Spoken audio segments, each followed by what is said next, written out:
macam dulu-dulu kan sekarang budak-budak lelaki, baby lelaki kan dia kena telur apa? Bengkak. Telur bengkak apa dia panggil tu? Angin pasang. Angin pasang. Ya. Budak-budak kecil tu dia panggil angin pasang kan? Kalau dulu dia orang ambil daun apa tu? Daun ni setawar tapak itik. Apa tu? Setawar tapak itik. Macam mana rupa daun tu Daun nanti tu, aku Google, aku taruh kat sini ni. Ingat tak dulu, Datuk pun saya ingat zaman Datuk pada dulu kita mengaji. Ingat tak? Kita ada ambil selai daun tu masuk dalam Quran, daun tu akan tumbuh akar. Oh. Itulah daun setawar tapak itik. Lekat kat baby tu. Layur, balut kan. Itu kalau dah teruk.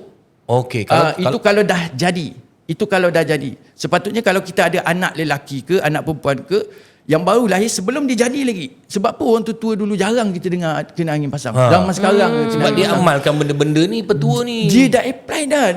Baby lahir dia dah buat dah. Ambil sirih je. Ambil sirih. Sebelum jadi. Sirih. Ambil sirih. Layur, balutkan dekat latuk-latuk dia tu. Allahumma salli ala Muhammad. Kemudian tampalkan dekat ari-ari, tampalkan dekat bahagian perut. Benda tu kena buat. Benda tu.